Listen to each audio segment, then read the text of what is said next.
Your Citizens Action Forum's first major campaign was in the realm of electoral reforms.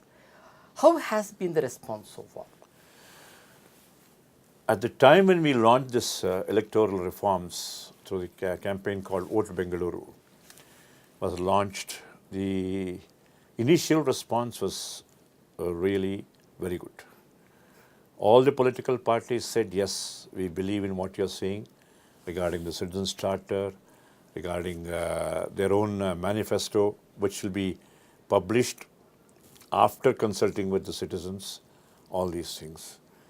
But unfortunately, when the actual election time came, they again flouted all the promises that they had given us and went about their own way of selecting the candidates, taking into consideration his different affiliations in terms of caste, community, and also so on and so forth, and his financial capability to spend money on electoral elections and get elected.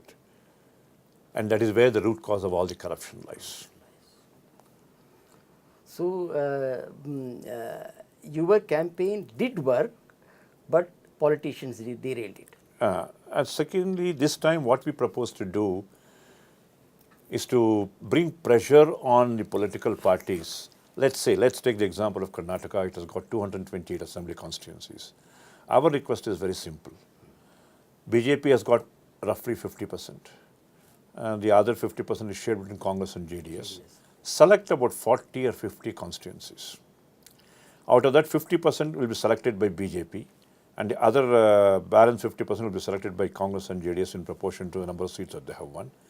In these 50 constituencies, give a commitment to the people of the state that you will select good people with a good track record who have got a attitude of service to people and all that, and you will scrupulously stick to the expenditure limits set by the Election Commission, subject to public auditing by a group of eminent citizens in each of these constituencies.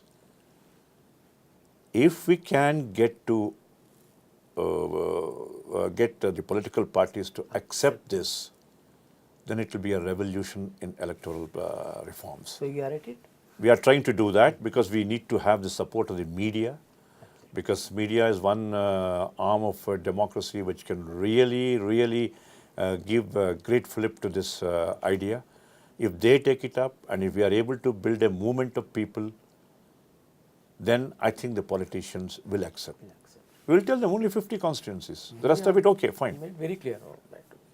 Mr. Mukunda, you managed to bring contesting candidates together on a common platform and address the concerns of the citizens, a trend that is quite popular in the West but not in India.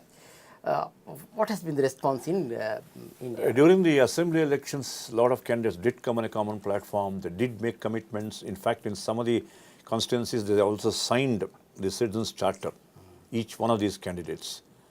But unfortunately, there has been a lack of proper follow-up by the citizens also in this. We also have to share the blame for this. Because once we get a Citizens Charter signed by the contesting candidates, any one of them wins the election, then I think we will have to have a periodic meeting, at least once in a month or once in a quarter, to review what he has done to achieve whatever he had set out to, he had promised to achieve, and then ask him the right questions. You should not leave him just Yeah, like that. unfortunately, it has not happened from the citizen side also. This time, that is why we are trying to build up a grassroots level structure where citizens will be following up with the politicians to see that they are question as to what they have done regarding the commitments that they have given. Then they will be accountable. Yeah. Otherwise, there is no meaning.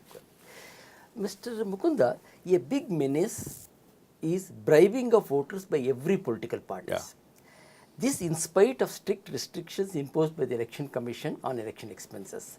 Has the forum taken up this issue in a big way to create awareness among the people?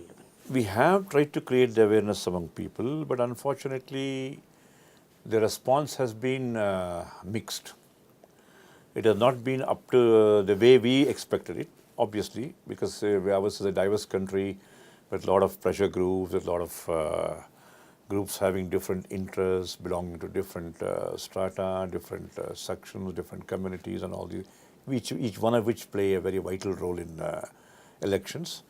But slowly, the feeling is getting into the minds of people that the way the elections are conducted now by through in the manner of spending crores of rupees to win an election and all that is working against the interests of the country. And I think if we make all the civil society organizations join hands just prior to the elections and make a demand from the political parties that they follow certain norms, and we also probably think of state funding. I am not very sure about its implications. It is still to be thought out. And things like that, wherein the candidate is not expected to spend crores of rupees and then keep quiet. So let's accept one thing. If I spend 5 crores of rupees to win an election, my first aim would be to recover that investment, not to do any service to the constituency. And we as citizens should realize that. So next 5 years, we are not going to get anything done if we allow ourselves to be bribed and then exercise our franchise. And for this, not only all these things, but also great leadership is required. Mr. Mukunda, another big menace is the apathy of the voter, particularly the urban educated. Those who complain a lot about civic problems are the ones who generally fail to go out and vote. Has the forum addressed this problem?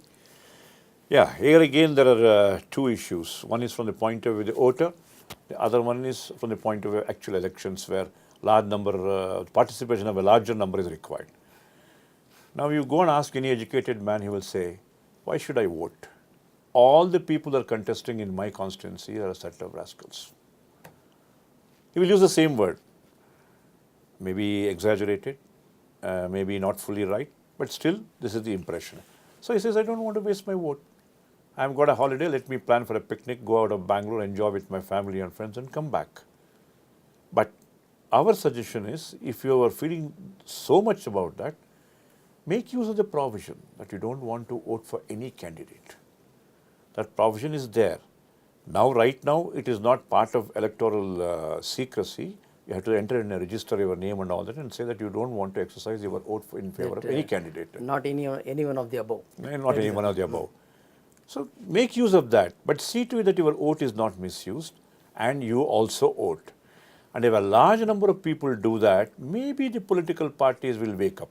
See, they also are part of our society. They may also feel shamed into really changing.